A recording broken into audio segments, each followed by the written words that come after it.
Hey everyone, and welcome back to Around the Cauldron. My name is Megan, and I'm here to shed light on Wicca from a modern perspective. This podcast is produced every Monday, sometimes educational, sometimes philosophical, and always honest. So grab some coffee, pull up a seat, and join me around the cauldron.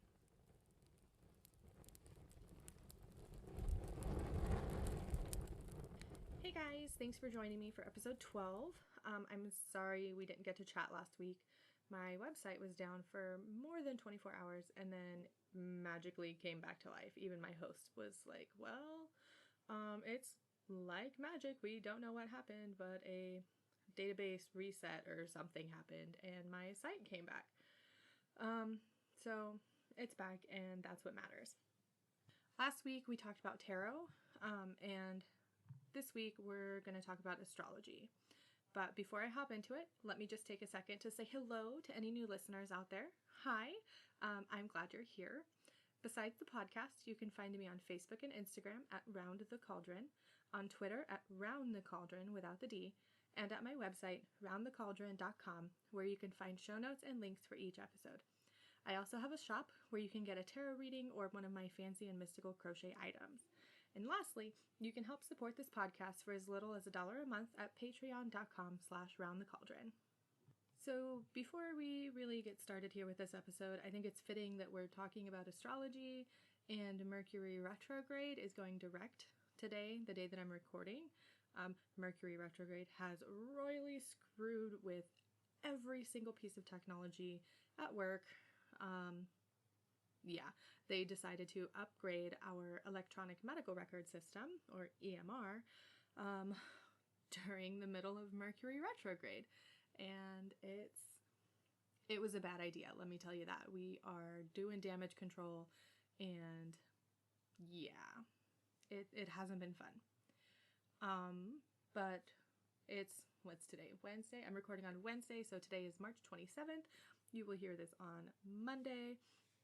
Anyways, I want to give a shout out to Art Miyoko on Instagram, I think that's how you say it, for giving me the inspiration for this episode. They asked me a question about astrology, and I sort of just jumped into the rabbit hole and got lost. So, Art Miyoko, this episode is for you. And I know I already answered your question through DM, but I'm going to answer it here too, just for anybody else who might not know. So Art Miyoko asked me how it was possible to have your sun sign and moon sign be the same. I had no clue, because astrology is not really my strong suit, and it's not something that I had a lot of knowledge about. But I went digging, and I was determined to help this person find an answer. So it turns out that if you were born under a new moon, your sun sign and moon sign will be the same. I actually tested it out for them with their birthday and time of birth, and they were, in fact, born under a new moon. And you can check that out at, I think it's moongiant.com, to see what the moon phase was when you were born. I'll link to it in the show notes, because I don't know if moongiant.com is the actual name of the site. So there's that. So since I'm a newbie at this astrology thing, I thought that I'd jump into this episode and use my own natal chart to help me research and give me some pointers as I'm talking about it. So let's go through my natal chart first. So I was born on November 8th, 1991 at 6:50 p.m. Pacific Standard Time in Bakersfield, California. Now, that is the information that you will need to know when doing your natal chart. If you don't have your exact time of birth, there's several things that you will miss out on in your natal chart. That's going to be, you won't have aspects for your moon sign, the ascendant, the midheaven, vertex, and part of fortune, and it will also not include any of the house positions for any of the planets. So, really quick, my planets are as follows. My sun is in Scorpio. I am a Gemini ascendant. I'm a Sagittarius moon, a Sagittarius Mercury, Virgo in Venus, Scorpio in Mars, Jupiter in Virgo, Saturn in Aquarius, Uranus in Capricorn, and Neptune in Capricorn. I know I flipped those around a little bit. and Pluto in Scorpio. So then you have the houses, and the houses are numbered 1 through 12, and we'll go into detail with those in a little bit, but I have the Sun, Moon, Mercury, Mars, and Pluto all in my 6th house. I have Venus in my 5th house, Jupiter in my 4th house, Saturn in my 8th house, and Uranus and Neptune in my 7th house. So my 6th house is completely loaded. So what does all of this really mean? I mean, I had done my natal chart before and like read through it, but I never really jumped into it too much to see what each planet, house, and sign really stood for. I always knew I was a Scorpio, but that's really about it. So we're going to go through and dissect it a little, like bit by bit. So I'm going to do like my chart mix in with this, I guess. Anyways, so the first planet is the Sun. The Sun's statement, sort of what that planet represents, is I am. It represents your ego, the inner you, and it's the part of you that's unchanging. It's the lasting force of who you are and who you will always be.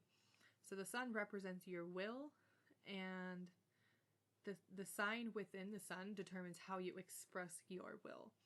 The Sun sign is really the foundation for the rest of who you are. So how is this represented in my chart? I'm going to read it to you. I'm going to do this for each one too, so you'll have an example, and hopefully I'm not giving away some like a super secret things about me because I don't know if I am or not. But anyways.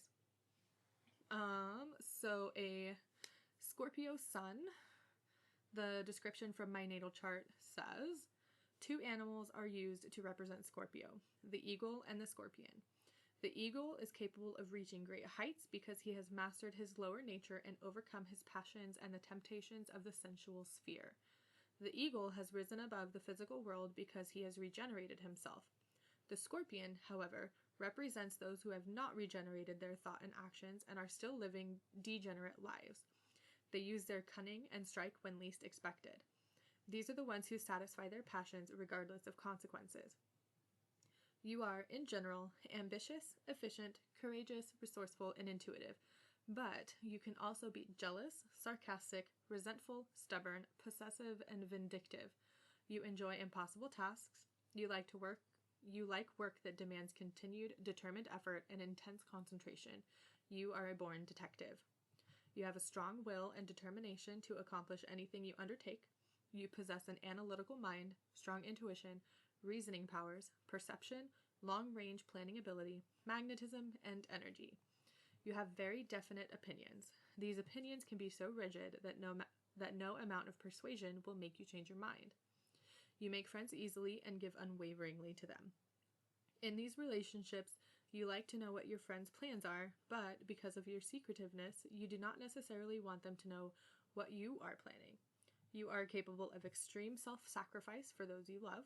If any of your loved ones are threatened in any way, you feel that you too are being threatened. This causes you to instinctively strike out, either verbally or physically. Because your unconscious mind is more in control than your conscious mind, you lose all sense of judgment under criticism. Under attack, you make effective use of both silence and sarcasm. Unfortunately, your sarcasm can become vindictive. You can, and will, wait a long time in order to get even. You need to learn forgiveness. So you can see, like, I'm not even halfway through reading this. Well, maybe I am, I don't know. But you can really see the detail in this natal chart. And I'm going to link to the website where you can do this specific one. But just in this description of my sun sign, you can really see how everything here can lay the foundation for the rest of the planets and the rest of the signs in the planets as well as the houses. So there's a couple more paragraphs for this. I'll read them really quick. I hope you guys don't get bored of listening to me. It says, it is usually difficult to deceive you because your intuition enables you to understand the motives of other people. You receive very strong first impressions of others, experiencing either a liking or a dislike for the person involved. You need to learn flexibility, both in thought and action. Once your course of action is set, it is difficult for you to change. Trivial things bore you, and you would rather go deep than broad. The more intense, the better. In whatever you do, you want to be completely engrossed. Half-hearted measures are not for you.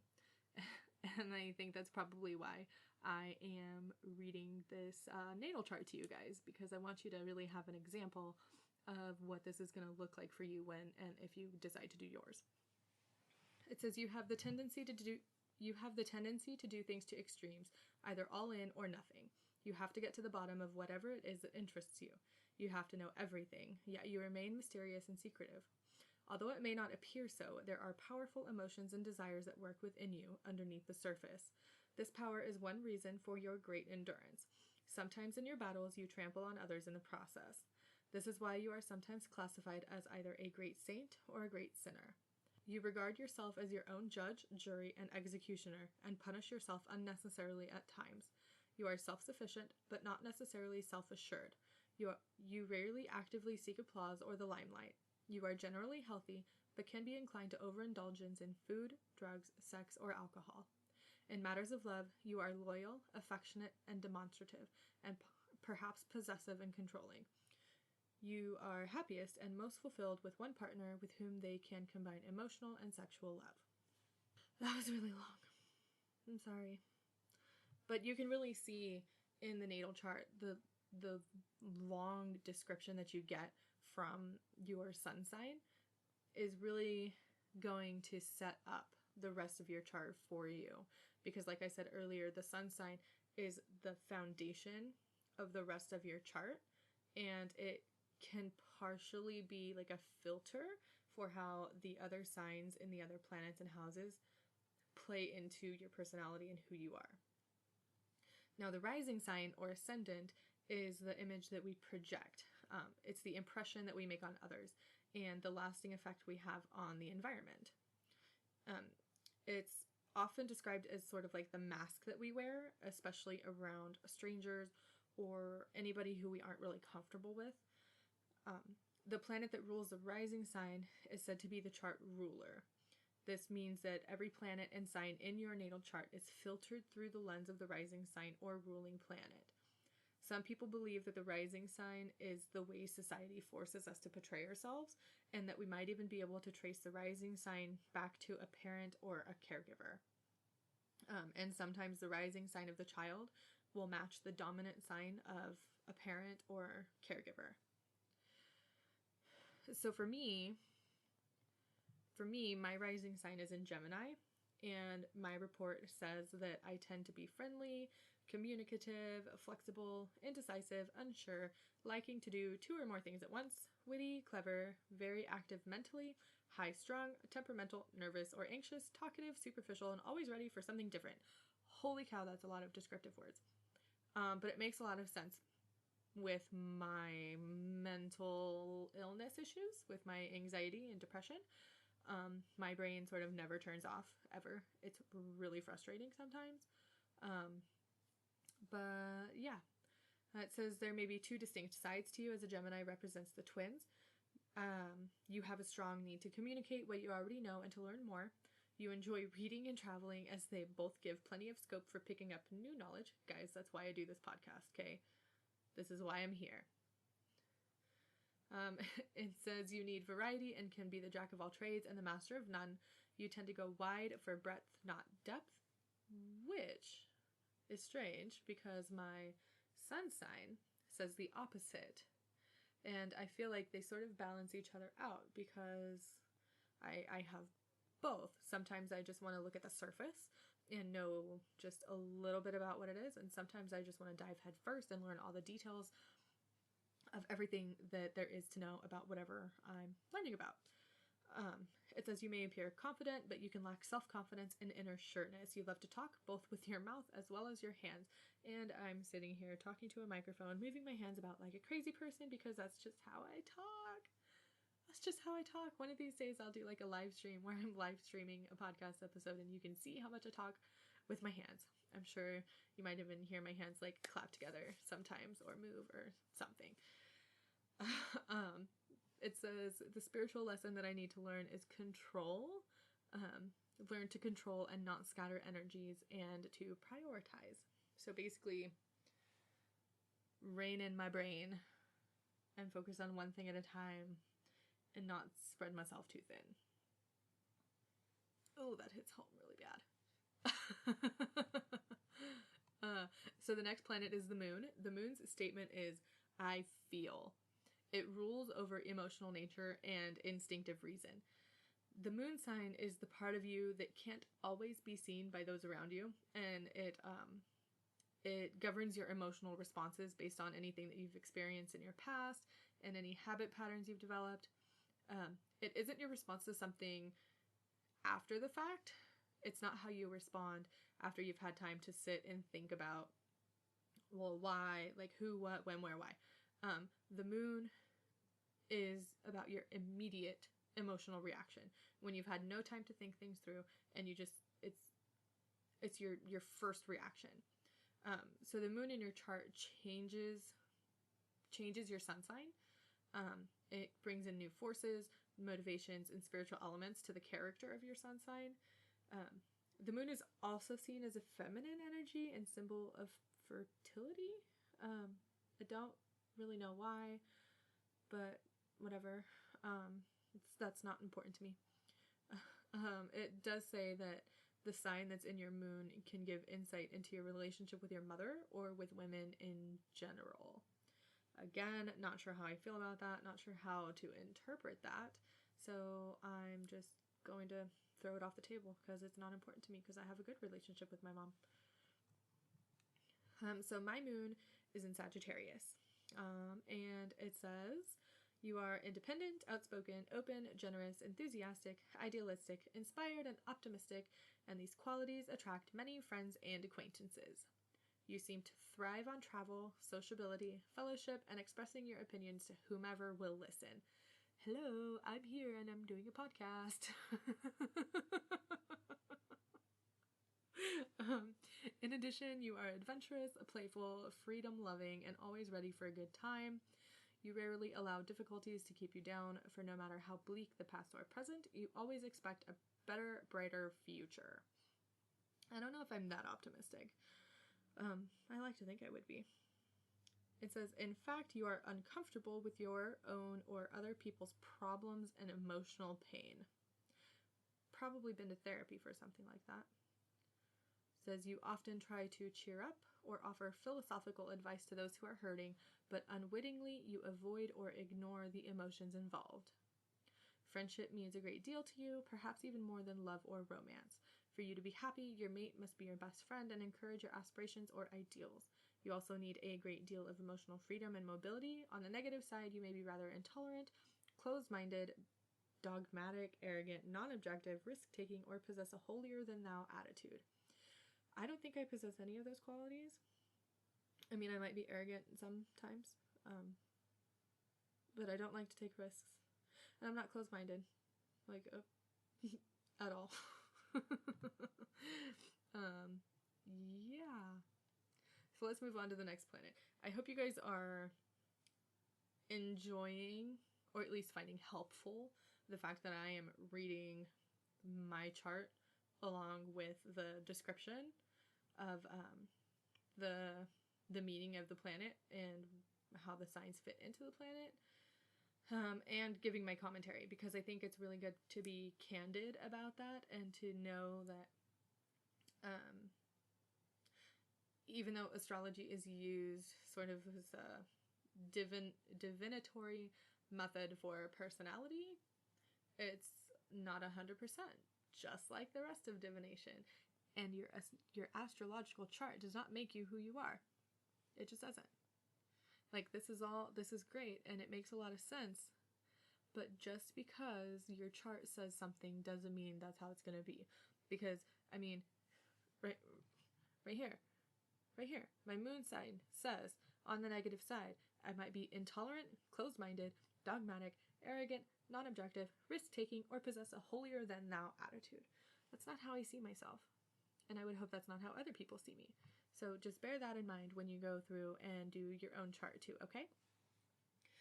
So let's move on to the next planet. The next planet is Mercury. And Mercury's statement is, I think. Mercury is a planet that rules intelligence and communication. It governs our rational and intellectual thinking, our reason, our perception, memory, speaking, and writing. It's symbolic of the childlike curiosity that really drives your urge to learn, analyze, and reason. Some positive manifestations of Mercury can include clever speech, persuasiveness, public speaking, and eloquence, which I don't have any of those.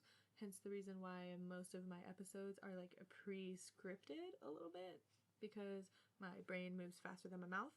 My mouth can't keep up. Anyways, the more negative manifestations of Mercury can include restlessness, cynicism, sarcasm, and an argumentative nature. The sign in Mercury in your chart shows your communication style and preferences in learning. So I feel like just based on that, I might have more of like negative aspects of Mercury. But anyways, let's see what my Mercury says, because my Mercury is in Sagittarius. It says, you possess idealism, vision, and foresight. Your mind is often occupied with big ideas, plans, and goals for the future. I would hope so. I've got goals. It says you are interested in what is possible and what is on the horizon rather than what has already been done. Subjects like philosophy, religion, politics, or education interest you, and you are more concerned with theories, abstractions, and concepts than with specific applications. You're not inclined to focus on any one practical, concrete area. You don't particularly like details and may find it difficult to concentrate long enough to carry your ideas through to completion. It says you seek mental freedom, yet your thoughts are usually along traditional lines. I disagree. Having a gambling instinct, you may enjoy gambling, speculative enterprises, and new ventures. Again, I disagree. I don't like to take risks, and gambling is a humongous risk. It says you are forward, blunt, and direct in speech, and you always speak your mind. Yeah. Ask my dad, it's gotten me in trouble before. People who know that you don't beat around the bush. You are apt to say the first thing that pops into your head, thus you have to learn to control your tongue, develop tact, and to think before speaking. Not good at that either. Business, advertising, and promotion might be good career areas for you. You have a keen mind and are impulsive and versatile. You have a tendency to study several similar subjects, to have more than one job, and to have several projects going all at the same time. You tend to want to keep on the move, traveling in order to gain experience, knowledge, and wisdom. Some of that makes sense to me. Yeah. Anyways, the next planet is Venus. Now, we all know Venus, the Roman goddess of love, with her Greek counterpart being Aphrodite, love and beauty and pleasure. Well, that's exactly what the planet Venus stands for in your natal chart. So Venus's statement is, I love. It's the planet that rules love, pleasure, beauty, all things like sex appeal, love affairs, affections, harmony, and friendship. And since it's the planet of pleasure, it also defines the things that you're drawn to, as well as how you might actually spend your money, supposedly. It can answer questions like, what kind of lovers do you attract? Are you a flirt? Where do your creative talents lie? It can also give insight into your attitude towards money, personal possessions, and aesthetic values. Venus also never travels far from the sun, so it's either always in your sun sign or in one of the adjacent signs. Some good aspects of Venus are charm, diplomacy, and tact. Some negative aspects of Venus included jealousy, envy, and unfaithfulness. So my Venus is in Virgo. It's in Virgo. And it says, I hope you guys don't mind me reading this. If you do, I'm sorry. I think it's good for me to go through and read these because it gives you some insight into what this is all going to sound like. And yeah. Anyways, my Venus is in Virgo. It says, If you have Venus in Virgo, you are quietly devoted and faithful to your loved ones and often become a kind of servant to your love partner. You are more comfortable showing love for someone by doing something for them, making something for them, or simply being there for them rather than telling them so in a romantic sort of way. You are somewhat timid about expressing too much sentiment or emotion. You may lack confidence in your own attractiveness and ability to draw love to yourself. This could create doubt of your own worthiness to receive love and appreciation. There is a strong tendency to be very critical of the partner and to expect perfection. Marriage may be delayed due to the desire to find that perfect partner, which does not exist. You desire everything to be clean and orderly around you, and a tendency to criticize and nag can be overcome by learning how to serve others in a simple way. You are able to be kind, tender, and sympathetic, thus you may excel at nursing. So most of this, for me, is like hitting the nail on the head. That's me. So a little background about myself. When I graduated high school, I was going to Cal State Bakersfield to be a nurse. But then life happened and I moved away to another state, and then I moved back to California, and then I got pregnant and just life got in the way. Anyways, so I still work in the medical field. It's just not as a nurse, which is fine. So the next statement here is I act. And this is Mars. It's the exact opposite of Venus. Mars is conflict and aggression. It's the planet of physical energy and governs your sex drive, forcefulness, and aggression. Some of the associations of Mars include your desires and aspirations for emotional, physical, mental, and spiritual things that stimulate activity. Mars is really, it's the passion behind the action, and it shows your ability to turn ideas into action. Mars in your natal chart indicates your vitality, energy level, and style of action, and it represents your human will, your initiative, and can give a healthy dose of assertiveness and ambition, but it can also make you prone to anger, violence, and impulsive behavior. So, not surprisingly, my Mars is in Scorpio. It says I'm extremely strong-willed and pursue my goals and desires with passionate dedication and determination.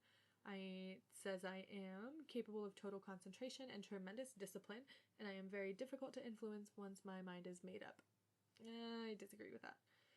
It says when you want something, you can be very one-sided and almost obsessed with it. You tend to be secretive, and you do not want others to know what your plans are. You tend to be instinctive, perceptive, determined, strong-willed, stubborn, and magnetic. You have deep emotions and may occasionally show a primitive side. You need to learn self-discipline, or your desire nature will rule your life, probably causing great sorrow in the end. You must learn to control your jealousy and possessiveness in matters of love. A certain amount of detachment in relationships would probably be good, and this, of course, would include your tendency to treat loved ones as possessions. You are very forceful in a quiet and subtle way, and others may have difficulty in seeing or understanding your motives. You can manipulate people in a way that is not obvious to them or others. Direct confrontation with others is not your preferred style. You like operating behind the scenes. In any case, you are a formidable opponent when riled. I agree with a lot of that, I guess. I like to think I'm pretty strong-willed and I can concentrate on the things that I want.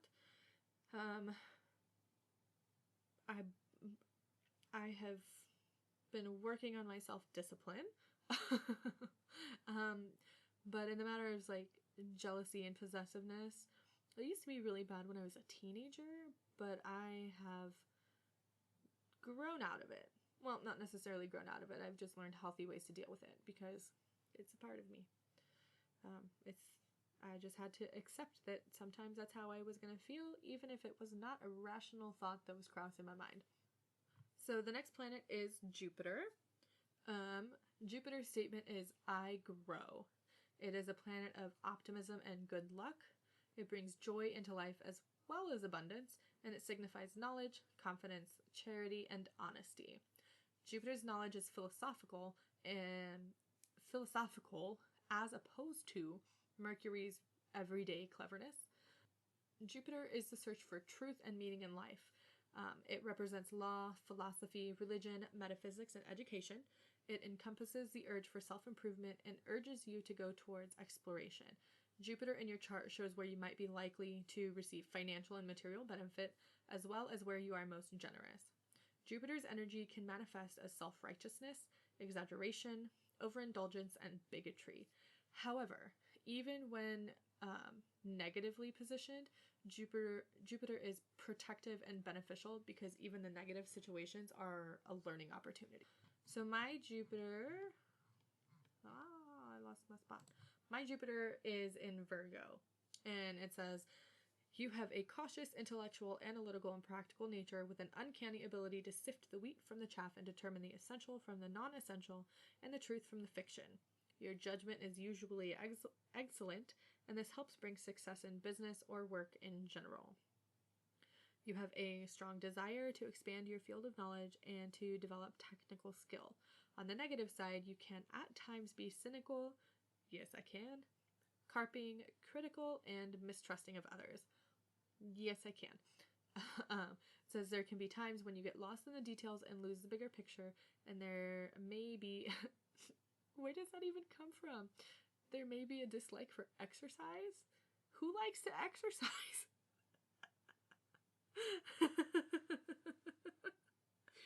I don't know. Yeah, but apparently my Jupiter being in Virgo says that I'm not gonna like exercising, which, I mean, it's true. I don't really like exercising, but whatever. The next planet is Saturn. Saturn's statement is, I achieve. Saturn is the laws, boundaries, and limits set by society or karma. Astrologers of the past believed that Saturn in the chart was a bad omen that indicated misfortune and misery. When Venus wished for love, Saturn denied her. When Jupiter promised good fortune, Saturn delayed it. We know now that even though our ambitions and desires might be delayed by Saturn, it really pushes us to keep going and move forward towards our goals. Saturn governs our ambition, career, authority, and conforming social structures. It really shows your sense of duty and responsibility. It is cold and serious. The placement of Saturn in your chart determines the area where you have lessons that still need to be learned. At its best, Saturn endows organization and order. At its worst, Saturn's energy is manifested as selfishness. The sign of Saturn also gives clues to the kind of work that someone is suited for and what kind of career they are likely to pursue. So my Saturn is in Aquarius, and my chart tells me that I possess practical common sense, self-discipline, and inner sources of strength which provide stamina. Although humane in nature with a friendly and sympathetic disposition, you may have difficulty in understanding other people's goals. You need to learn tolerance for other people and must develop forgiveness. That's the second time I've seen that in my chart. You have the ability to exercise system, organization, discipline, and tact in unusual and non-traditional ways. You can think ahead and plan things with an inventive flair. Seeing things in a whole new way is one of your strengths. Your tendency is to be serious, impersonal, detached, and scientific. On the negative side, you can be opinionated, vindictive, cold, and uncaring, with a tendency to get quite aggravated if your plans are met with opposition. I think this is true for a lot of my personality, I guess. I mean, I can be serious and scientific. I am also a pretty opinionated person, and I don't like it when people don't like my plans. I don't like it when things don't go my way. I always thought that was just who I am. Yeah, maybe it is who I am. So the next planet is Uranus. Uranus's statement is, I evolve. It represents your unconscious urge to know your true self, to know who you really are. It symbolizes sudden moments of insight, revelation, and random spurts of creativity, and usually the energy of Uranus is described as sudden and rash, often bringing with it shock and disruption. It's that moment when new, seemingly random ideas really break into your normal thought process, and it's spur a moment when you break through societal norms or things that have always been done a certain way because of tradition.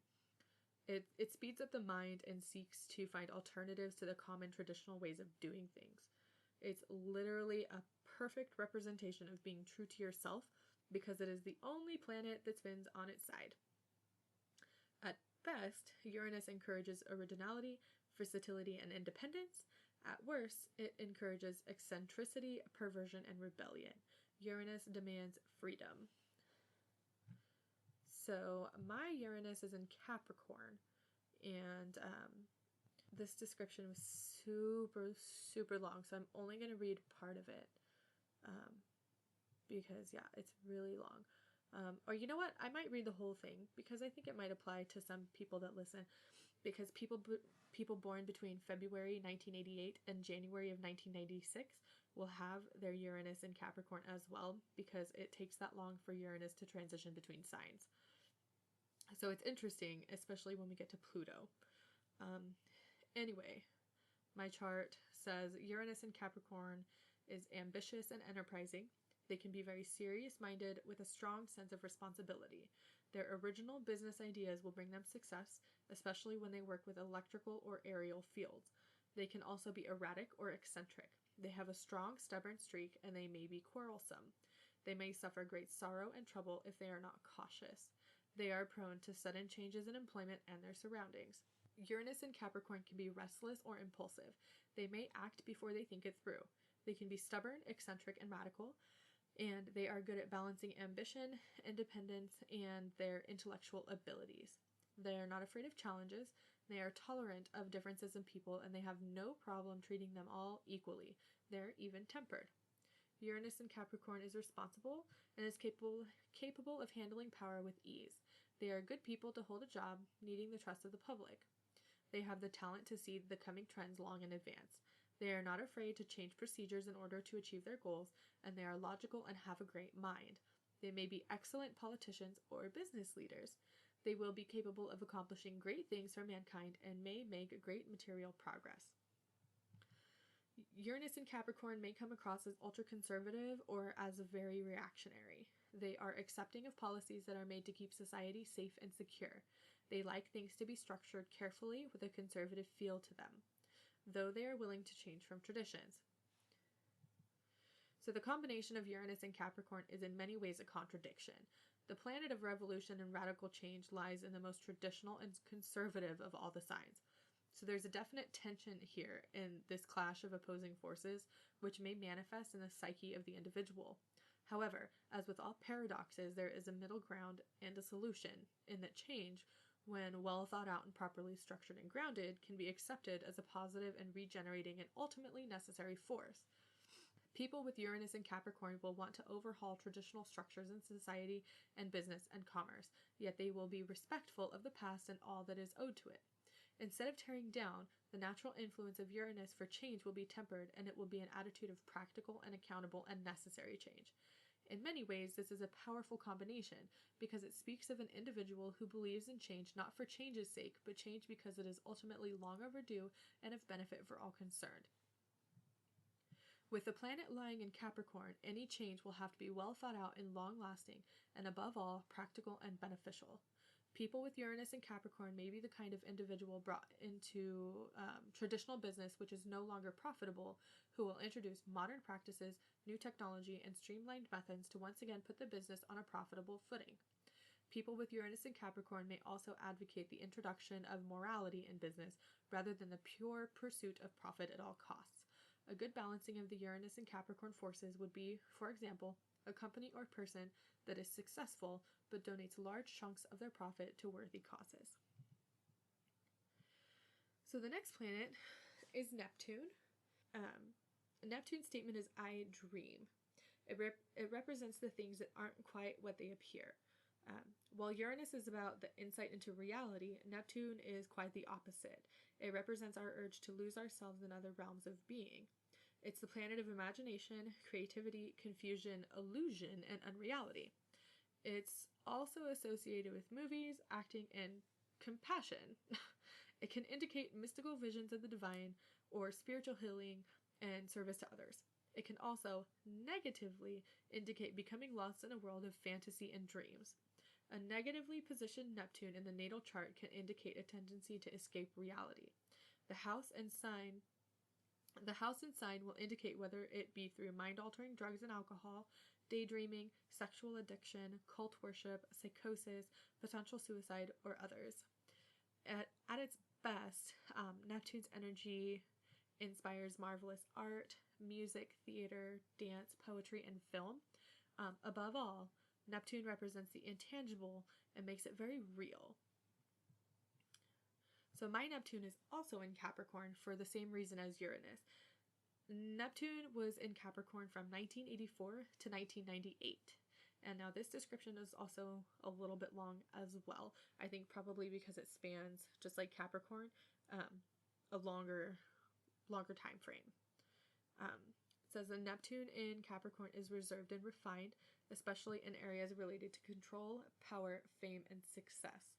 They dream of wealth and power, even if they don't quite know how to attain it. They can use their imagination to put just about any idea to practical use and turn it into money. Neptune in Capricorn is serious and likes to think things over. They have the ability to concentrate on anything that happens, so they can solve any problems that occur. The detail work is something they usually excel at. On the other hand, they may tend towards melancholy, secrets, and deceit. When they get this way, they want to shut themselves away from the world. Neptune in Capricorn may be a bit conservative and traditional. They reflect on spiritual matters and are inspired by the great masters of art, music, and literature. Many become cynics or critics, and they may be accused of not having enough compassion. Neptune in Capricorn excels at organization and bureaucracy, and they are conscious of status. They like to be an authority, and their only problem is getting reality to work as they think it should. They may envision a system that runs smoothly, is responsive to the needs of all those involved, and that promotes on merit. It can be frustrating for them to deal with the harsh reality instead. Can I say millennials, anybody? Oh, I'm not going to get into that right now. Yeah. So finally, the last planet is Pluto. Pluto's statement is, I am power. It represents the urge to transform repressed ego desire energies into group desire energies in order to live out your role in society's evolution. It represents sexuality, the act, not the desire, obsessive desires, power, transformation, and the ingredients of great wealth. Pluto rules over drastic changes that bring upheaval into your life. Since it is the slowest moving planet, an entire generation shares the same sign in Pluto. Drastic and permanent changes in society can be linked to Pluto's position in the stars. Pluto will transform those things in your life that require regeneration, whether you desire it or not. Sorry if you can hear my cat. I'm recording in my daughter's room and I got the door closed, and my cat likes to come in here and try to play with the hamster. It says you may experience dramatic crises or have to endure terrible suffering where Pluto is involved in your chart, but for the purpose of healing. Pluto tears down only to transform and regenerate what has been destroyed. Pluto is associated with recklessness, mental obsession and compulsion, emotional resistance, and overall transcendence. It's also associated with unsolved mysteries, secrets, and taboos. So, if you're anywhere near my age, I'm 27 at the time of recording this episode, you're also going to have your Pluto in Scorpio. So I found this description on a different website because the natal chart generator thing that I was using didn't have one for Scorpio, probably because it's a large time frame. Anyways, it says Scorpio is one of the only signs which we can be confident that we have seen Pluto move through twice. Pluto passed through Scorpio in 1746, leaving it in 1762, and it also moved through it again in the late 20th century, entering in 1983, and leaving again in 1995. Because of this, Scorpio is a sign that we know much more about Pluto's behavior in compared to other signs. Pluto is also the planet that rules the sign of Scorpio, meaning that they have many innate characteristics in common. The periods when Pluto was in Scorpio amplify the inherent characteristics of both the planet and the sign. So people born while Pluto was in Scorpio are highly intelligent and driven by problem-solving and puzzle-solving urges. The period from 1746 to 1762 was actually the height of the scientific revolution and the Enlightenment, when science and philosophy were at an all-time high level of importance all over Europe and the Americas. In the second Scorpio period, we've had the opportunity to study. We saw technology continue to expand. By the time people born in this time reached teenage and young adult ages, computers, the internet, and smartphones were ubiquitous. People born in this time are even more adept at using technology for learning and exploring than the people born in the period just before, who mostly took advantage of technology's ability to connect people in a social way. If you were born when Pluto was in Scorpio, you probably have a very skeptical, perhaps even cynical view of the world because you've been exposed to so much more of it than the previous generations. It's very hard to surprise you, and you take most new information in stride, seamlessly integrating it into your understanding of the world without difficulty. People of this generation are often criticized for being antisocial, especially compared to the people born in the 10 years before. The truth is, you're just a lot more skeptical about people than your older sisters and brothers. And there's nothing wrong with wanting to focus on information and ideas over relationships as long as you can find a balance that's healthy for you. So that's it for the planets and my natal chart breakdown where the planets are concerned. The next thing that we're going to jump into is the houses, and I was really confused about what the houses mean. So I'm going to try to explain it in a way that makes it easier to understand. And honestly, sometimes it still confuses me.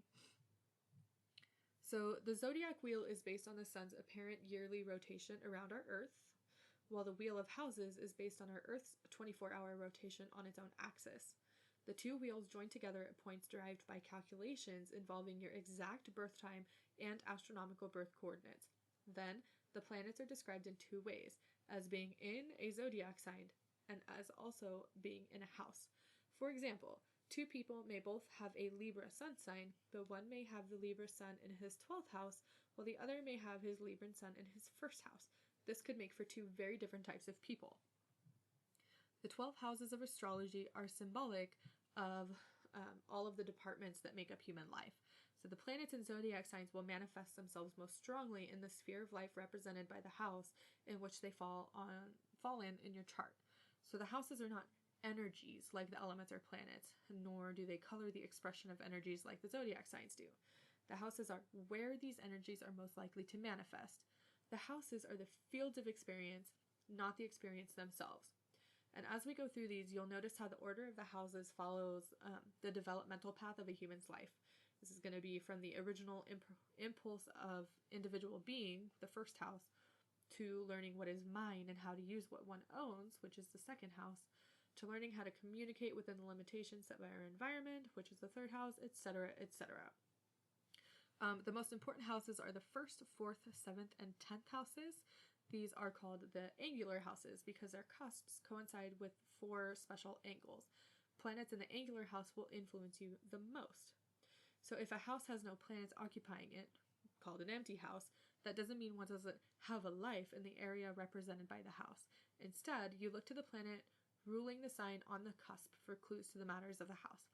It may mean, however, that one doesn't put a lot of time and energy into the matters of the empty house. We tend to put the most focus on the matters of our houses that have planets, especially if there are multiple planets in a house. A loaded house's matters are very consuming and important. Remember back from the beginning of this when I described my houses? Yeah, I have like 5 or 6 planets in the 6th house. Yeah, so let's go through, and I'm not going to read what each planet says for the houses, just because this episode is already going on an hour. I think what I'm just going to do instead is post a link in the description to a download of the PDF of my natal chart. Maybe block out some of the information. I don't know. I'll figure it out. But I don't want to make this episode too long because then you'll just get really bored of me. So the first house is the house of self, and the typical ruler of this house is Mars. This includes your self-awareness, physical body, personality, etc. Planets in this house will greatly influence your personality and how others perceive you. I have no planets in this house. So the second house it refers to your own money and possessions, what you value, what your hidden talents are, your sense of self-worth, self-esteem, So, I mean, obviously, then it's ruled by Venus. Um, and in this one, possessions include anything that a person owns, except the house or the home, because that's ruled by another house. So things like cars, furniture, clothing, movable property, investments, securities, that sort of thing. The second house specifies how you gain and spend your own money, as opposed to others' money, and your attitude towards wealth and material possessions, and your potential for accumulating it, or them. I also have no planets in this house. So the third house is about communication, which by extension includes one's immediate environment, siblings, neighbors, short journeys, all forms of transportation. The third house also includes the intellect, the lower mind, so details and small bits of information, as opposed to the higher mind, which is in the ninth house. Thinking patterns and early education. Communication includes messages, deliveries, gossip, phone calls, visits, reading, and writing. I have no planets in this house, and the third house is ruled by Mercury, if you have no planets in this house. So the fourth house, one of the important ones, is the house of hearth and home, and it is typically ruled by the moon. So the fourth house refers to the home and everything associated with it, both the childhood home and the current home, family, land, personal foundations, your roots. Astrologers are divided over whether this house is associated with one's mother or father. What is clear is that a person's upbringing is associated with this house. On a deeper level, the fourth house is the base of consciousness, or the center of our concrete existence. The cusp of the fourth house is the IC, the lowest point in the chart, representative of things below the surface of Earth. Due to that, the fourth house was believed to rule the conditions at the end of life and graves. As the root or base of your real self, the fourth house rules where you go when you die, but also where you came from. For those who believe in reincarnation, the fourth house would give clues to your karmic lesson for this lifetime. It shows what karmic baggage you brought with you into this life. Even if you don't believe in reincarnation, you're likely to be surprised by what you find in your fourth house, for it may move your soul. Any planets in the fourth house affect your home life, your emotions, your subconscious, and possibly your relationship with your parents. So I have Jupiter in this house. So the fifth house is typically ruled by the sun, and it refers to children, creativity, the pursuit of pleasure, personal interests, love affairs, sports, hobbies, speculation, risk-taking, teaching, drama, creative self-expression, love, given, gambling. The fifth house is all about being yourself and enjoying it. So romance, dating, love affairs, and sexual relationships are ruled by this fifth house, yet marriage is assigned to the seventh. Why? Because until very recently, marriage was not entered into for pleasure, for love, nor for personal fulfillment. Marriage was hardly even entered into by choice, but rather for the purpose of raising kids to preserve the values of a particular culture or religion. And these marriages were most often arranged according to class and financial status, a partnership befitting the seventh house. So nowadays it's common to marry for love, but to avoid confusion. Remember, affairs of the heart are in the fifth house, but cooperative partnerships are in the seventh. So with this one, I have Venus in my house. So the sixth house is normally ruled by Mercury, if you don't have any planets in this house. It refers to daily work, service, diet, health, and physical sickness, physical ability to work, employees. It includes volunteer labor, civil service work, caretaking, and mundane daily tasks. The sixth house really involves the quality of your work, the quality of the jobs you perform, as opposed to an actual career, which is represented by the 10th house. Daily mundane tasks include personal hygiene and our method of responding to everyday crises. So this is my loaded house. If you remember from a few minutes ago, that means that I might place a lot of importance on the experience related to this house. The planets that I have in this house are the Sun, the Moon, Mercury, Mars, and Pluto. So the seventh house is about relationships, and it's ruled by Venus. It's sometimes referred to as the house of marriage, but it encompasses all one-to-one relationships, whether it be marriage, business partnerships, contracts, cooperative relationships, also divorce, separation, enemies, lawsuits, that sort of thing. So we talked about this a second ago too. The difference between the love affairs of the 5th house and the love relationships of the 7th is that the 7th house refers to more permanently binding relationships, whereas the 5th house refers to affairs that may be temporary. When the 5th house affair progresses into a serious relationship, we can say that that relationship has moved into the 7th house. 7th house relationships are about cooperation and sharing, and they generally serve some functional purpose in the larger social community, like a marriage. So it's different from a 5th house love affair, whose only qualification is that sort of butterflies in the stomach feeling. The 7th house includes the way you relate to those closest to you. Planets in this house will influence your manner of relating. They also give clues to issues that arise in your relationships. So in the 7th house, I have Uranus and Neptune. The 8th house is typically ruled by Pluto. Simply put, it's the polar opposite of the 2nd house. Whereas the 2nd house rules your own individual possessions, the 8th house rules what a relationship owns, like joint finances. So the 8th house is one of the most misunderstood houses, and it's probably because the things represented by the 8th house seem to have nothing in common with each other, or that they seem to be negative. This house governs death, regeneration, taxes, inheritance, wills, legacies, sex, latent occult ability, joint resources, your partner's money and possessions, spouse's money, bankruptcy, losses, yada yada. You get it. So on a positive note, this house is about transformation and healing, but transformation and healing require some type of death, loss, or injury first.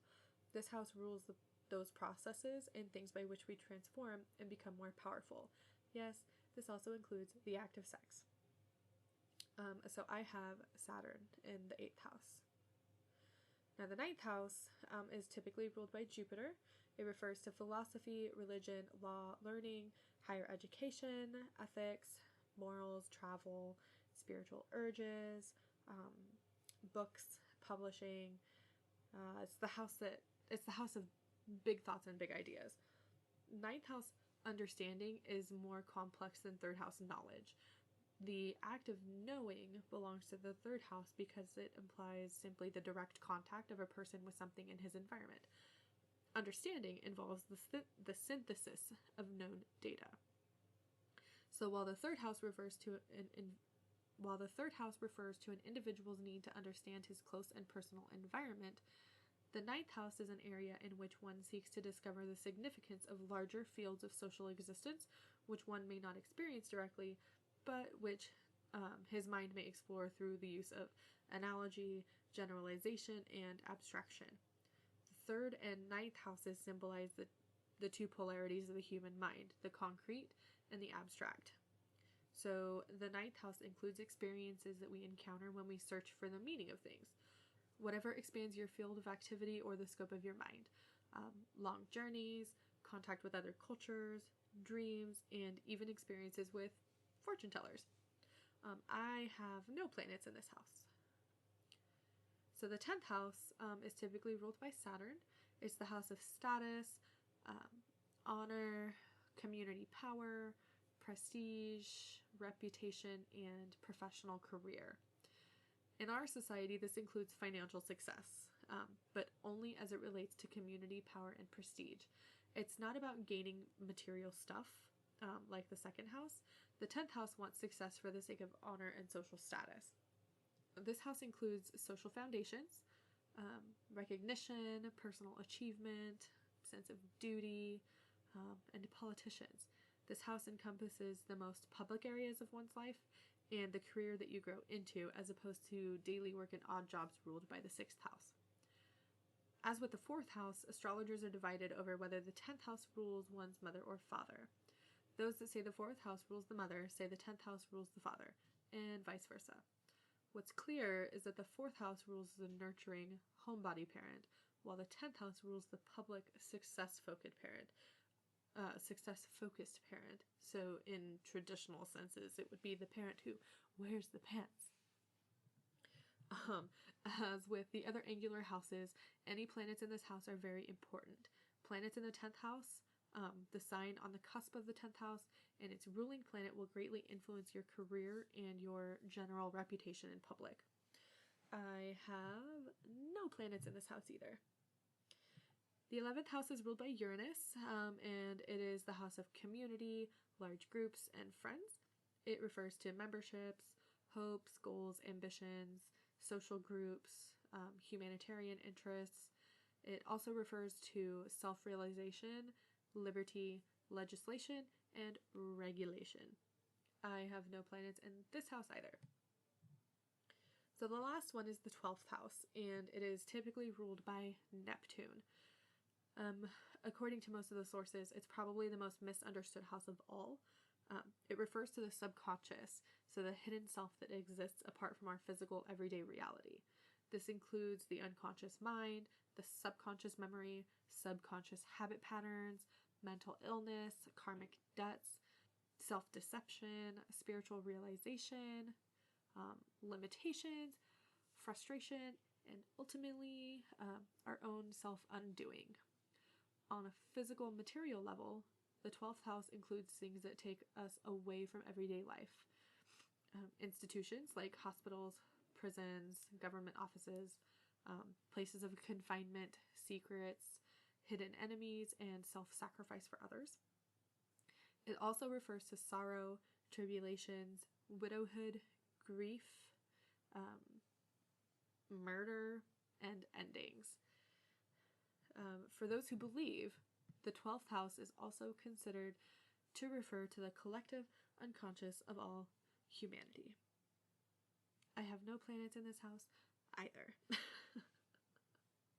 Oh my goodness, guys.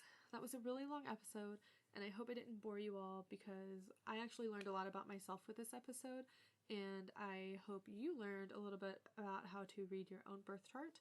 I will definitely be including links to all the resources I used for this episode, as well as the link for the site to figure out your own birth chart. On another note, before I leave, I just wanted to say thanks again for taking the time out of your day to listen to my podcast.